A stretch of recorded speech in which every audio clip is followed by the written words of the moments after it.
Previously on the last Pokémon Crystal challenge run. I'm definitely a breast guy myself, and coming up. And we're going, yeah, give us your money, mate.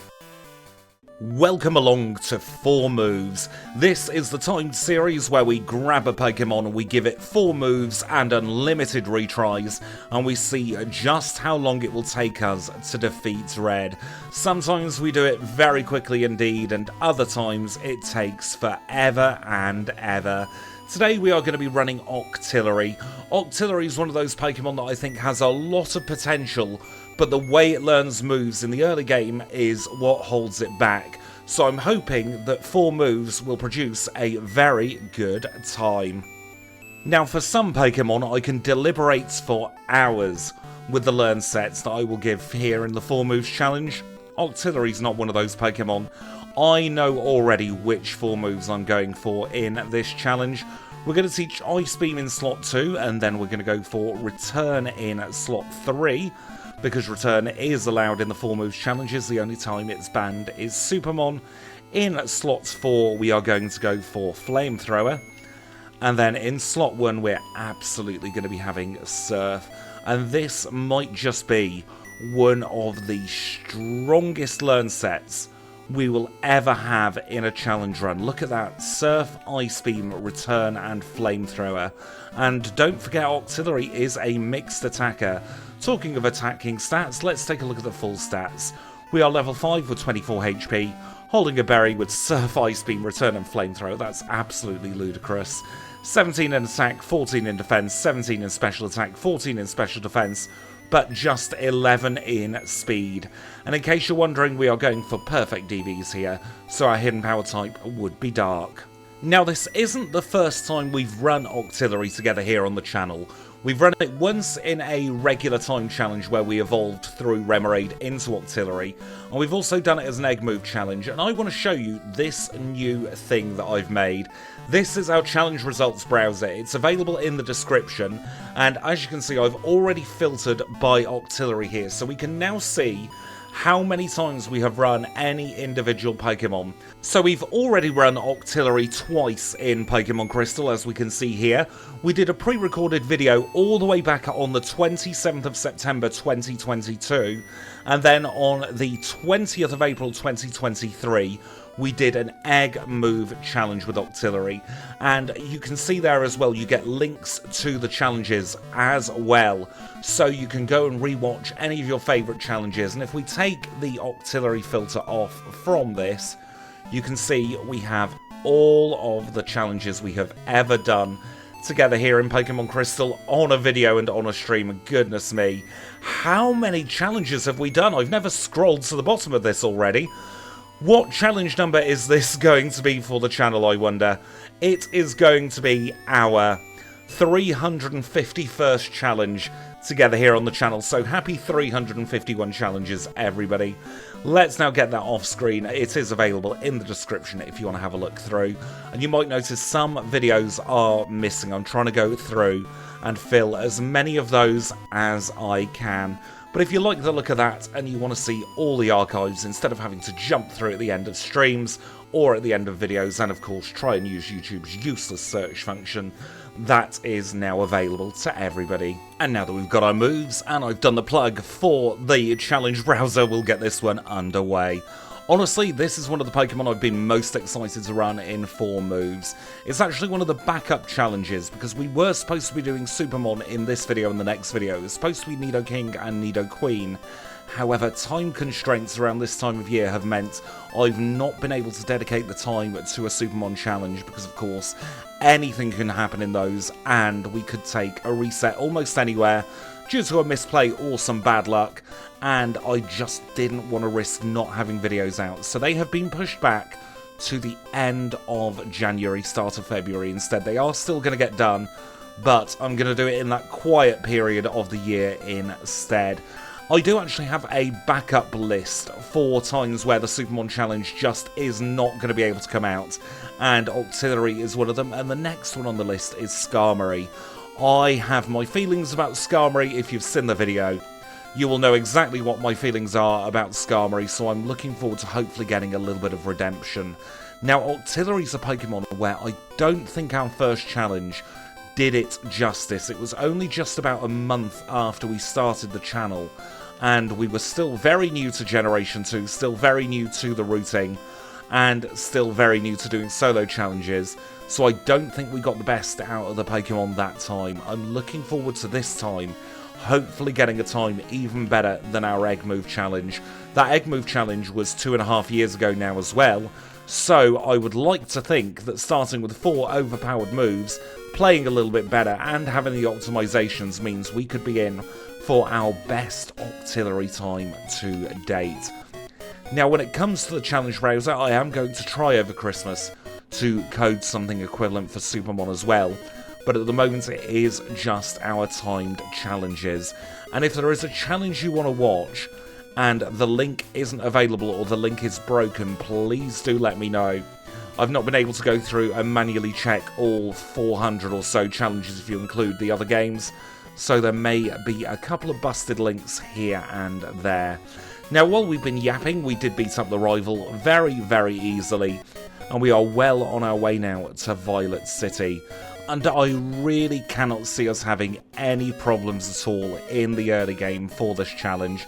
I don't think there's going to be much that will withstand any of our moves.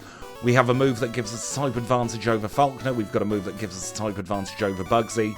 We'll have very strong moves for Whitney and Morty, and I think Chuck might be the first place actually where we get slowed down just a little bit. We'll have to see though, and we'll now take on Falkner. Falkner's our first gym leader together today, a flying type specialist, leads with Pidgey. Pidgey's a one-shot, here comes the Pidgeotto, we'll move to Ice Beam, and we knock it out in 2.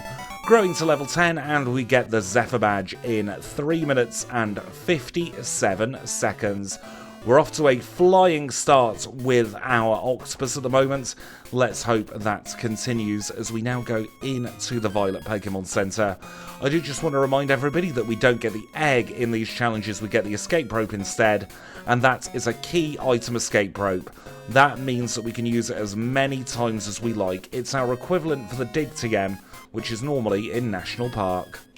Now, I think the only thing that's going to be an issue in this particular challenge is our speed stat. We've only got 45 in speed, however we will be picking up the Quick Claw in National Park, so I don't think it's as much of a hindrance as it would be if we had a lower stat in one of our offensive stats.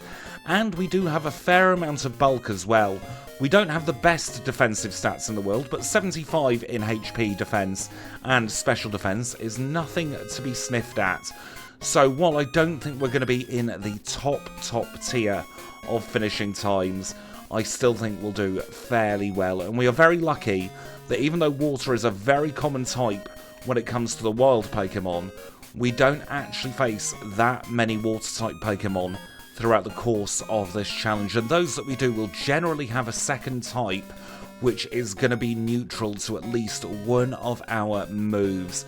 So I don't think the water type is going to be quite as much of an issue as it otherwise could have been. I was thinking about going for Psybeam in our third slot, but I decided against it and decided to go for a physical move just in case we need it, because that 105 in physical attack will make return a very strong move in and of itself by the time our friendship gets maxed out. So that will probably be enough to do a lot of damage against Pokemon like Will's Slowbro, which otherwise could be a little bit of a wall. And now with Team Rocket taken care of in the Slowpoke well, it's time to go into our next gym. This is the Bug-type gym, and we've got Flamethrower, so I'm a very happy person here. I think it'll make perfect sense to do all the trainers here. It's going to be a bunch of one-shots. It's a lot of early game experience. It's a lot of early game money as well. And we should always try and prioritise as many trainers as possible where we can just obliterate the opposition. I feel very, very bad for all of the gym trainers in here. They're running, for the most part, little weak bugs, and we're coming in with a flame-throwing octopus which defies all laws of physics and common sense, and we're going, yeah, give us your money, mate. Let us now take on this last bug catcher. Bug catcher Josh, I'm so sorry that Paris is 4 times weak to Flamethrower, but it has to go down. Let's now take on Bugsy, and I am so sorry for what's about to happen, Bugsy. second gym leader together today. Bug-type specialist leads with Metapod. We ignite the Metapod, we ignite the Kakuna, and it's probably going to be a 2-shot on the Scyther. A critical hit will not save him, neither will a quick attack. We grow to level 18, and we obtain the Hive badge in 9 minutes and 27 seconds. Let us use one of our potions, get back up to max health, and then we'll go straight around the corner today, and we'll take on the second rival battle. I was going to call it the third there, I can't count. He leads with Ghastly, we'll drown the Ghastly with a Surf. Up comes the Bayleaf next. It uses Poison Powder but misses. We knock it out in one, and then we will Surf all over the Zubat. Pitiful there from rival number 2, getting through in just shy of 10 minutes.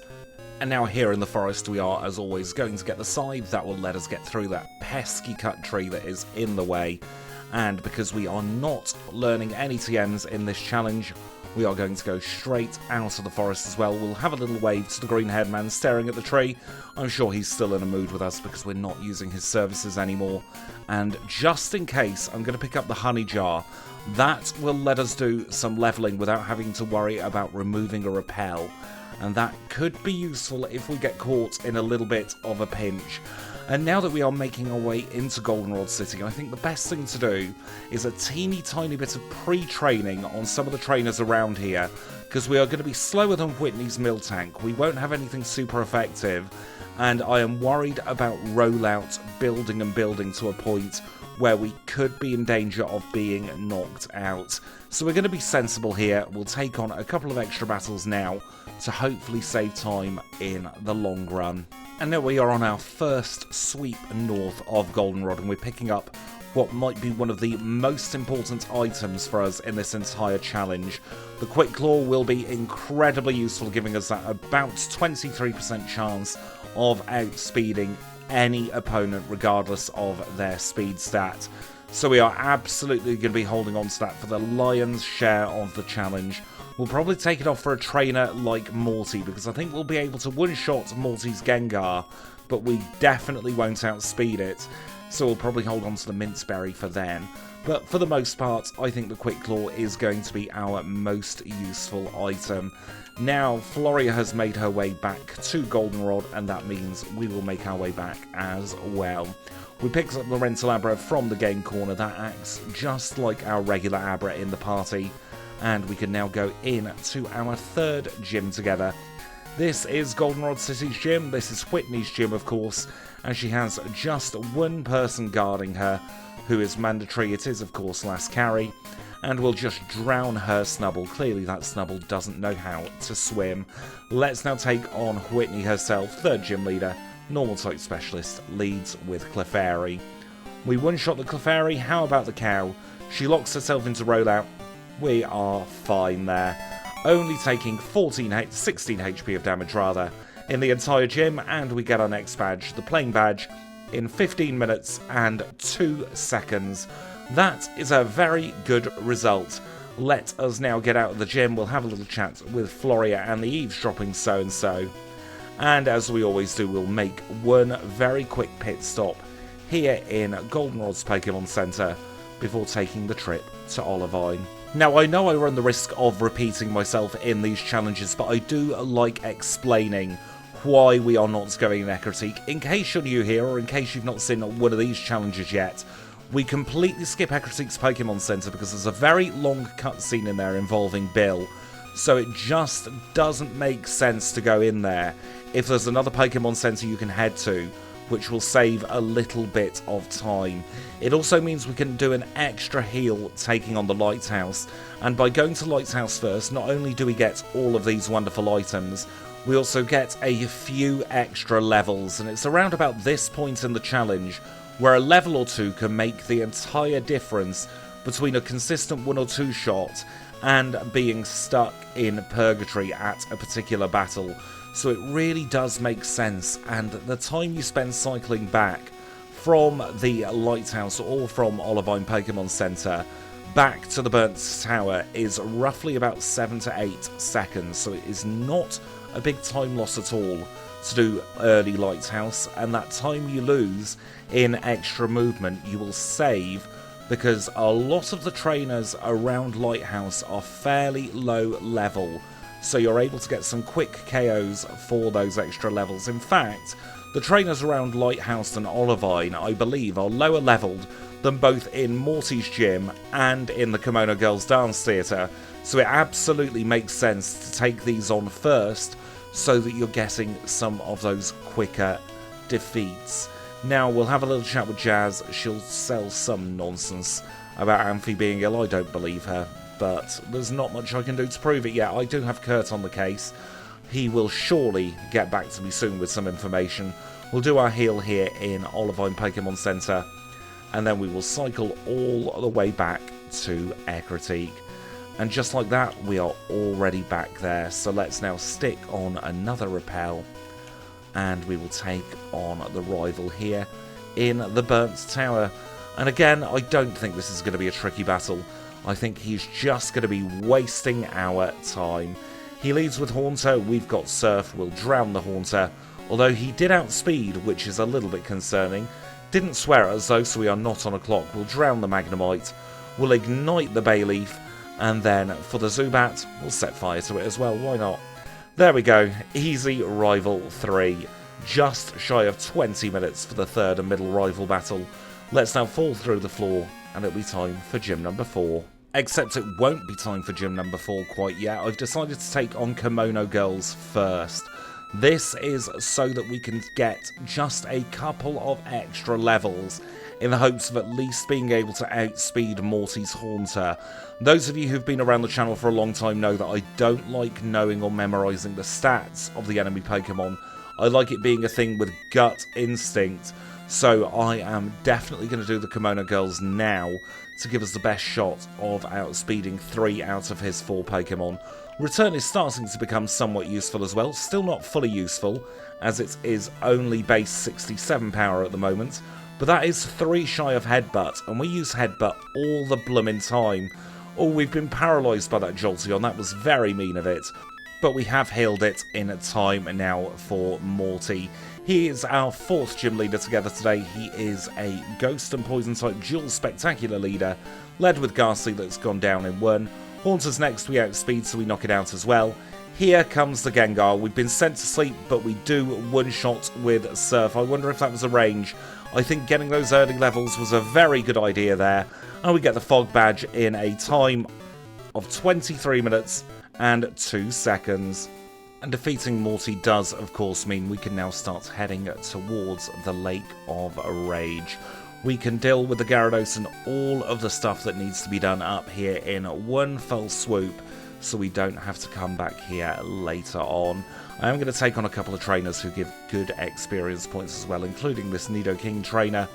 And now we will see, do we get the elusive blue Gyarados today? We do not. It's another plain old boring red Gyarados. Now we should be absolutely fine here. 3 shots to knock it out. We obtain the red scale. We'll have a little chat with Lance the Liar with the Flyers, and then we'll start making our way into the proper part of the lake. And in the proper part of the lake, we'll grab the rare candy just next to the Hidden Powerhouse. And even though we cannot learn TMs, I am going to pick up both the Detect and the Hidden Power TM. We are able to sell those for money, and that might get us over the edge to get another vitamin. But with that, we've done everything that we can do here at the Lake of Rage, so we'll teleport back to Olivine City, and we'll start crossing to Cianwood, which is exactly where we are now. And we'll go straight into our next gym together. This is Chuck's fighting type gym. His Poliwrath is slightly concerning, but I reckon the rest of the gym should be fairly easy, as long as we don't keep getting critical hits like we did there anyway. We have a few trainers that we've got to take care of, and then it will be time for Chuck. And one set of gym trainers later, we will take on Chuck himself. He's a fighting type specialist, our 5th gym leader together today, and he leads with Primeape. We'll use Surf against Primeape, we knock it out in 1 and grow up to level 35. We don't have anything fantastic for the Poliwrath, so we're just going to rely on Dynamic Punch and Hypnosis missing, which hasn't happened there, which is incredibly frustrating, but we did have a Bitterberry, and we defeat it on turn number 3. That does mean I've got to go and grab a spare Bitterberry so that we've got one for Karen, but I think that was a very good use of it. Getting Chuck's badge does mean we now have access to the air balloon that will let us fly here, there and everywhere, but before I do the housekeeping, I think we are more than capable of going and taking on Jasmine, because we do have something super effective for all of Jazz's Pokemon, so we'll see how we get on. This is Jasmine, she's a Steel-type trainer, and she leads with Magnemite. We'll use Surf against the Magnemite, save on the super effective text. We'll use Surf on Magnemite number 2. Here comes the Steelix, we'll use another Surf, it goes down in 1. We grow to level 36, and we have defeated Jasmine to obtain our 6th badge, the Mineral Badge, in 28 minutes and 52 seconds. I've now got a little bit of housekeeping to get on with, pick up some bits and bobs, and we'll reconvene over in Mahogany. And that is now all of the bits grabbed for this particular challenge. I ended up getting a bunch of calcium, as well as a couple of rare candies and a couple of nuggets. So we have got our special attacking stat maxed out now in terms of vitamins. So hopefully that will put us in very good stead for the next part of the challenge. Now, before we take on Mahogany's gym leader, we do have to get through this rocket section. As always, I'm not going to make you sit through it. Instead, we will skip to the very end. And that is the rocket section all complete for another challenge. We can now make our way in to our next gym together.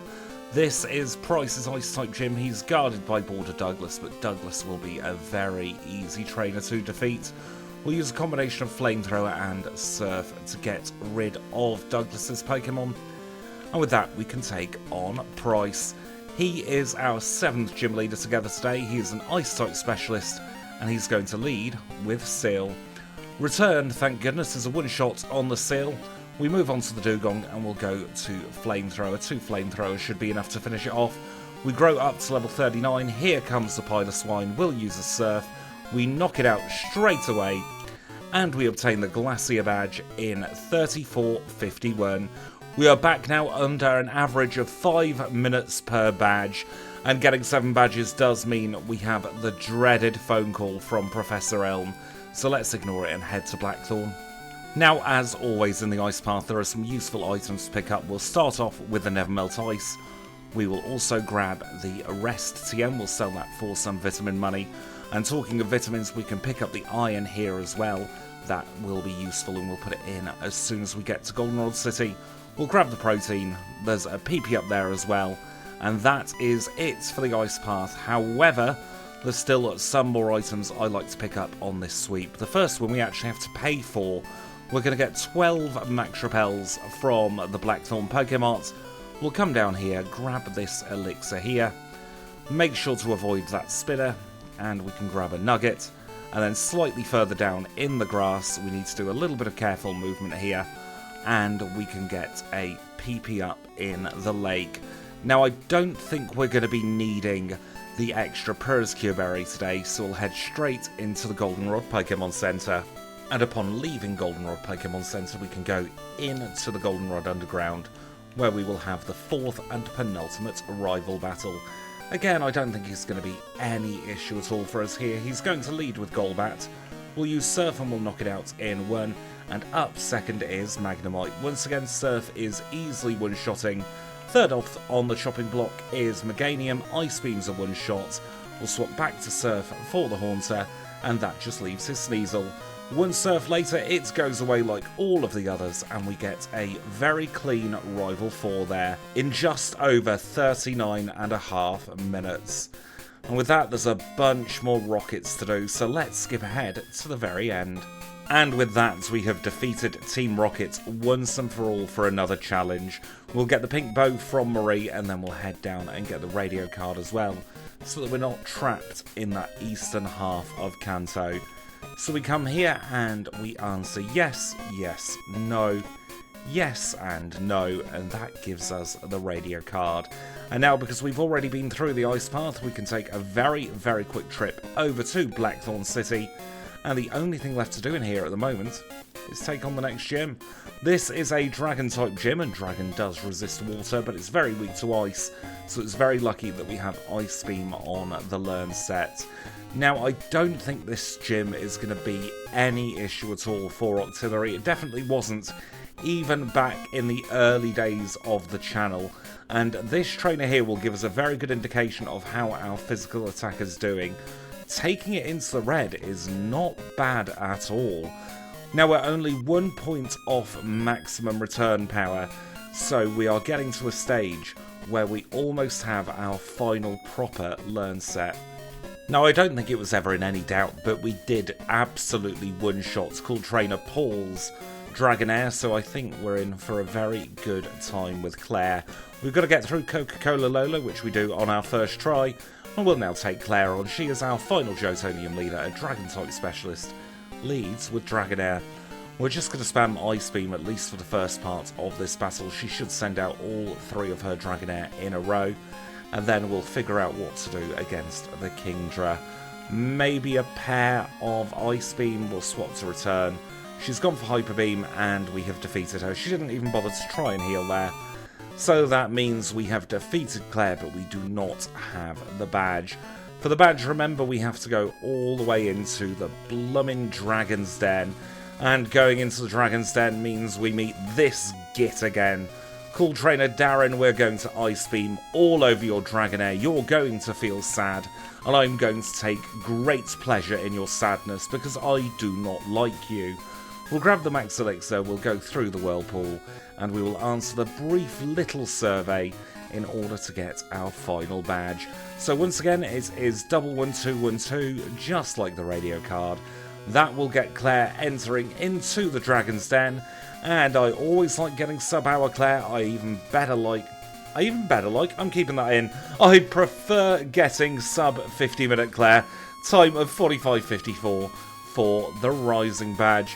And you know what that means? We've got 8 badges, we can start taking a trip towards Victory Road. I've decided to take on relatively few trainers on the way up to Victory Road. I just did the Psychic and the Cool Trainer with the Starmie and Nidoqueen. I think that should be more than enough to see us through into the league. Now we will head into Victory Road now. We'll stick on another Max Repel and we can prepare for rival number 5. We'll grab this HP up, we might need that for the Karen fight, and we'll engage the rival in battle. This time he is going to lead with Sneasel. That's great for us because we can use a Surf, we can knock it out in 1. Up second is Magneton, and again another Surf, another one-shot.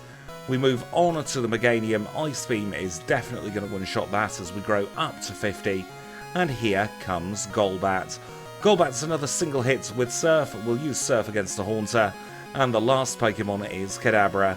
Another Surf finishes off the rival once and for all in this challenge in 48 minutes and 30 seconds. We're going to do a very quick PP heal now. We'll buy our full restores from the Pokemart. And then we shall take a look at our stats and make some predictions before going into the league. And we're shaping up like this. Level 50 with 164 HP, holding the Quick Claw with Surf, Ice Beam, Return and Flamethrower, 146 in attack, 112 in defense, 147 in special attack, 117 in special defense, and 86 in speed. We have roughly about 5,000 more special stat experience than we do with physical stat experience, which is why we have slightly greater special attack. Now, I think our biggest issue throughout this league is going to be our speed stat. I think that will be the thing that holds us back. If we get status to Specially Confused, then we may take a couple of unforced resets. But for the most part, if we're going purely on offensive capability, I don't think there's any league member that can do too much to harm us whatsoever. I'm even vaguely confident about Karen, providing we don't get sand attack to the Umbreon. And Lance will be a pushover. If you've got an Ice-type move and a Water-type move, you're pretty much guaranteed to get through Lance on your first try. So let's now get into it. Our first league member is Will. He is a Psychic-type specialist, leads with Xatu. We outspeed the first Xatu, we knock it out with Surf, so he's going to send out Executor next. He won't be expecting an Ice Beam, so we'll KO it in 1. Jinx is third, we'll set fire to the Jinx and she won't be very happy about it, but there's nothing she can do.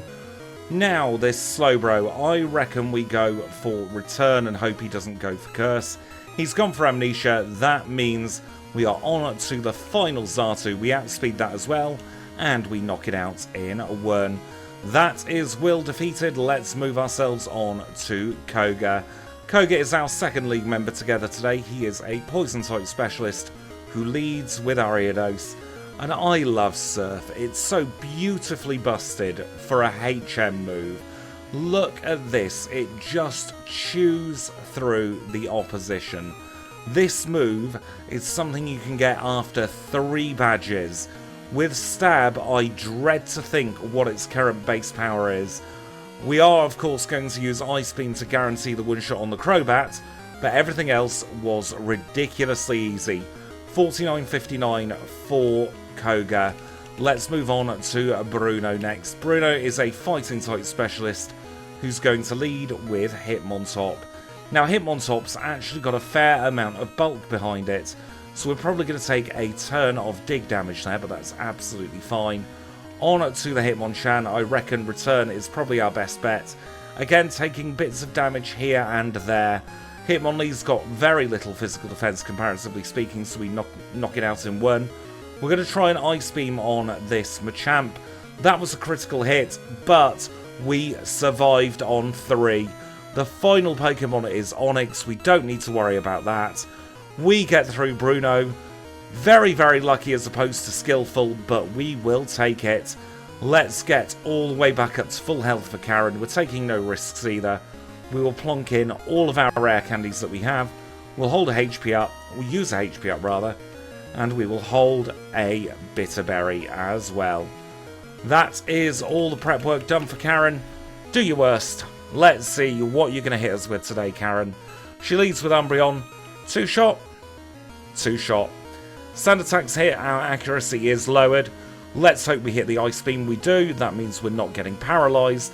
And we can move on to Gengar. Gengar's sworn at us. Is it going to Destiny Bond? It is not, but we have been paralysed via Lick instead. Taking a reset, it would take longer to get a successful battle there, unfortunately. Try again. Sand attacks failed, we've got the win. It's as simple as that. As long as I don't misclick, we are in the clear now. Because Surf will definitely one-shot the Gengar. We can move on to the Murkrow, we'll just drown it with another Surf. And that leaves Houndoom left to go. Another Surf knocks it out, and we are through the Elite Four. We defeat Karen in 52.01. And I am feeling confident enough to go straight into Lance without any prep work at all. He is the Liar with the Flyers, he's the only obstacle between us and the Hall of Fame, and he leads with Gyarados.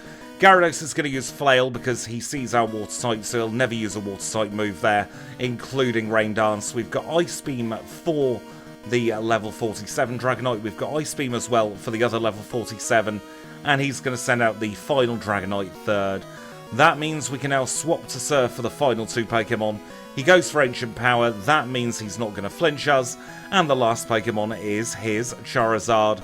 We knock it out in one shot, we grow to level 60, and we defeat Lance in a time of 52 minutes and 46 seconds.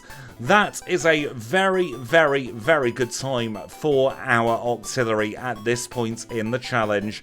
That does now give us our final Hall of Fame time as well, of 53 minutes and 1 second. And with that, we'll take a look at the midpoint leaderboards. And that time of 52.46 for the Lance split is more than enough to put Octillery in first place on our 4 moves midpoint leaderboard. Remember, these are just the Pokemon that have done the 4 moves challenge in a video. If we take a look at the overall Crystal Challenge leaderboard, we're still in a very, very good time there. The same time as Charizard, 17th place for Octillery in the midpoint leaderboard. Don't forget though, things could all change. This is only half of the story. There are still another 8 gym badges plus the red fight left to come. So don't you dare go anywhere on this 4 moves challenge. because Kanto is next. And we are rejoining the action as we always do here in Vermilion City, where we're going to start on the Kanto section. We're going to save Lieutenant Surge for a little bit later on this challenge, because I'm not confident about outspeeding his Electrode, and if we don't outspeed his Electrode, they can do all kinds of double teaming shenanigans. That means we're going to head straight into Celadon Gym, where our first Cantonian badge will be waiting for us. This is Erica's Grass-type gym, and we have our choice of moves here, both Flamethrower and Ice Beam. We're going to use Flamethrower on the lower level trainers, guarding her, and then we'll swap to Ice Beam for Erica herself. That is because at the moment, Flamethrower is slightly weaker than Ice Beam. It's 95 plays 106, if I've done my maths correctly. And that's just because we have Price's Ice-type badge boost, but we do not currently have Blaine's Fire-type badge boost. The badge boosts also give a bit of a short end of the stick to the Dark type, because the Dark types get no badge boost whatsoever. Let's now take on Erica. She is our first Cantonian leader, a Grass-type specialist who leads with Tangela. We will use Flamethrower apparently on these because that's where my finger went. It's going to be a one-shot on everything regardless. It doesn't matter whether we use Flamethrower or Ice Beam. We get the job done either way. Time of 55 minutes and 55 seconds for Erica's badge. Let's get out of here and head straight away to Janine next. Janine, of course, lives down in Fuchsia City, and she should be a very, very easy trainer to get the badge from as well. She doesn't have a mandatory, but there is a mandatory on the way there. Birdkeeper Bob with his Noctowl. Even though Noctowl's got a lot of special defense, we're almost double its level. So I would have been very, very worried there if we did not one-shot it. And now some terrible movement later, we find ourselves in front of Janine. Goodness me. Let's take her on. She's a poison-type specialist, much like her father, led with Crobat. That went down in one. Ariados goes down as well. And we are on to Wheezing. Another one-shot finishes that off. Another Wheezing, another one-shot. We almost but not quite grow up to 62. She's using her dire hit and wasting her money. But we have now defeated Janine. And we get her badge in 56-54. With that, we are going to make our way back to Saffron City. And we're going to take a trip through the Rock Tunnel. And now that we're through the Rock Tunnel, we will go into the power plant. We are doing a bit of eavesdropping of our own here in the power plant, so we can't call out Floria's sister for much longer, seeing as we'd be hypocrites if we did that. Instead, we're going to get back on the air balloon. We're going to go straight into Saffron City, and we are going to take on Sabrina next. Sabrina should be a fairly simple battle. Let's engage her and see how we get on. She is our third Cantonian leader today, leads with Espeon. We outspeed the Espeon, we knock it out in one. Up next is Mr. Mime, it goes away in one as well. Finally, she has Alakazam. Alakazam outspeeds, but we one-shot it, and we obtain Sabrina's badge, the Marsh badge, in 58 minutes and 40 seconds. Let's get the heck out of here now, and we'll head further north into Cerulean City. And I'm going to try the fancy Cerulean movement here.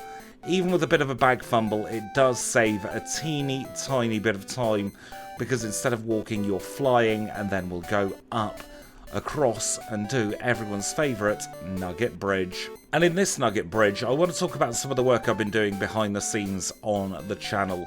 The first thing I've been doing is simplifying the leaderboards. I think in my mission to try and find something a little bit more dynamic and a little bit more engaging earlier this year, the leaderboards ended up being an awful lot messier than they otherwise should have been. So I have stripped it right back to basics. We are going to be playing on 3 leaderboards in Crystal in our videos anyway. We have the regular challenge run leaderboard, the classic one. That's the one with the most number of Pokemon. I think we're about 110 entries on that leaderboard. We then will have our 4 moves leaderboard. This is the one we're on now. And we'll have the Supermon leaderboard as well. That one, of course, is a completely separate entity. We're at the end of Nugget Bridge now. We've got Misty to face, but then I will tell you a little bit more about the changes after we have defeated her. So let's get into the gym, let's engage her in battle. Misty is our 4th, I believe, Cantonian leader today. A water-type specialist, much like us, leads with Golduck. Returns a one-shot on the Golduck, will swap to Surf for the Quagsire. It goes down in 1, and the next Pokemon is Lapras.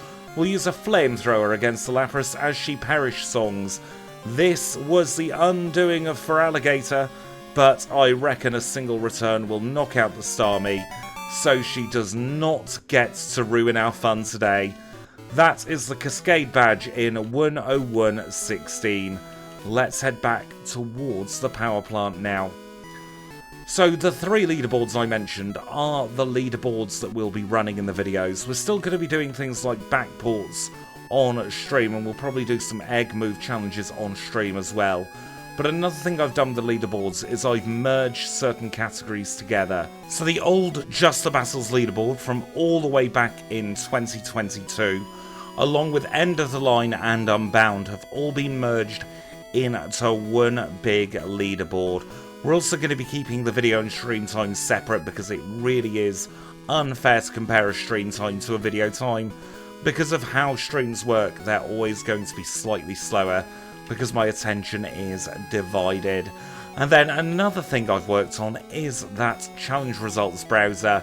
Ever since I started the channel, I've wanted an easy way for people to be able to see all the challenges we've done together here.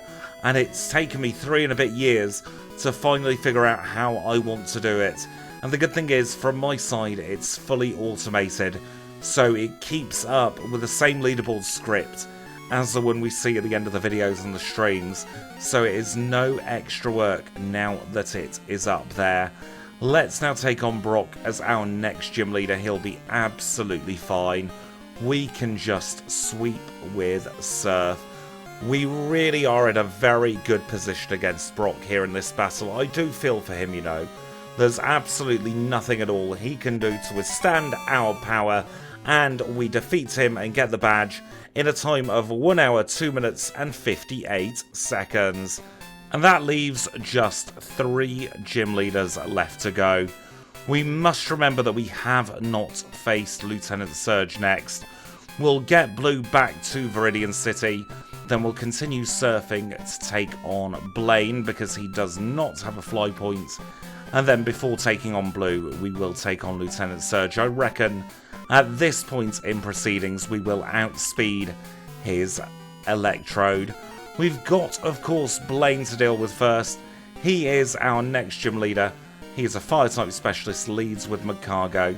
Magcargo goes down in 1. We'll use Return on the Bumhead Fireduck, and then we'll also return the Rapidash. 3 one-shots seals Blaine's fate, and we obtain the Volcano badge in 1 hour and 4 minutes exactly. Let's now use an elixir. We'll also use a full restore, and we'll make our way back to Vermilion City, where we haven't forgotten about Lieutenant Surge. He's just had to wait for a little bit. So let's now engage him in battle. This is Lieutenant Surge, our penultimate gym leader, an electric-type specialist who leads with a Raichu. I reckon we are going to sweep with Surf here. It's a one-shot on the Raichu, it's a one-shot on the Magneton, out comes the Electabuzz, and it's a one-shot as well. And here come those 2 Electrode. We do outspeed, thank goodness, and it is a one-shot across the board. Thunder Badge acquired in 104.57. And now let's make our way over to Viridian City, not to be confused with Vermilion City, where we're about to take on Blue. So now, after swapping the items around and using an elixir, we are ready to take on Blue. He's the final gym leader of the challenge. He leads with Pidgeot. We'll use Ice Beam on the Pidgeot as we grow up to level 66. We'll continue using Ice Beam against the Exeggutor. And up next is Alakazam. I reckon Surf's going to one-shot, and just as well we use Surf as he sets up a Reflect. Now, this Gyarados, we probably don't have anything great for it considering he did set up Reflect. So he's going to start healing here, and we're just going to wait for the Reflect to wear down. Is he going to waste both of his full restores? He is. That's absolutely fine. We can then swap to Return, knock it out in just a couple of hits. Arcanine's next. It's going to use Extreme Speed, deal negligible damage. We can finish it off in one single hit. and then a freebie at the end with the ride on, growing up to 67, a nice clean level 67 there, to obtain the Earth badge in 106.11. And with that, we've got all of the gym badges required. So we'll head over now to Pallet Town, rather, to unlock Silver Cave, and then we can think about how we want to take on the Red fight. To get to Red, of course, we need to go back to Viridian City. And one thing I like doing here is I like using a Super Repel, because we're going to go and pick up that other rare candy. And by Super Repelling, we are able to then sync up our Repel steps for inside of the cave, and we don't need to worry so much about doing the cave and a repel wearing off midway through, and I get all kinds of lost. So there's the rare candy, there's the repel. We'll teleport back to the Pokemon Center. We will stick on one final repel for the challenge, and now that we are through the horrible dark room, we are absolutely ready to take on Red. There's just one more thing to do actually. We'll use our final 3 rare candies, getting ourselves up to level 70. If you're wondering where the extra rare candy came from, I did go back in Johto and pick up the one in Mount Mortar. And now we can dig in and hope for the best at Red. We get a quick claw proc there on our first attempt against the Pikachu. Venusaur is able to outspeed though, and Sunny Day, combined with Solar Beam, absolutely demolishes us. So I think the order of the day here is getting lucky with the Quick Claw. We are not able to one-shot the Venusaur either, which is incredibly frustrating, but a critical hit will absolutely help there. And we are now on to the Espeon. We'll use Return on the Espeon on turn 1, and another critical hit. Goodness me, what is going on? Now the trouble with that second crit is that we have an extra turn of Reflect up while we are still dealing with the sun. So we've got to get very, very, very lucky here and hope that we crit, which is exactly what we've done. We are on to the Blastoise. Right, what should we do for the Blastoise? Return and hope for the best again? I think that might be the plan. The Reflect has faded now. We get another critical hit. Surf takes us down to 85, but we have knocked it out. Charizard's left. We will go to Surf. Wing Attack doesn't crit. We one-shot. We grow to level 71. And we defeat Red in a time of 1 hour, 9 minutes exactly. Goodness me, what a good old challenge run Octillery had there. I am very, very happy with that result. Should we take a look at the final leaderboard for this challenge? And that time of 1 hour and 9 minutes is more than enough to get us a very comfortable first place on our 4 moves leaderboard. It feels good, you know, to be getting a sub 110 again.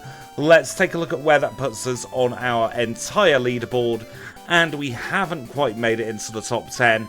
We are still in a very respectable 13th place though, in between Absol's Backport and a Typhlosion challenge. But that is it for this challenge. I really hope you've had a lot of fun. I can definitely say I have. Octillery has moved up my rankings as one of my all-time favourite Pokemon doing this challenge. I had a blast from start to finish. If you did too, please do make sure to leave a like. If you want to see more videos just like this, you can click the subscribe button. If you've got any feedback at all, do leave it in the comments down below. If you want to see the videos a little bit early, by the way, you can always join the channel membership and become a HM friend. And until next time, when it's Skarmory's chance to prove what it's got in the 4 moves challenge, I'll say thank you for watching, and I'll catch you all very, very soon.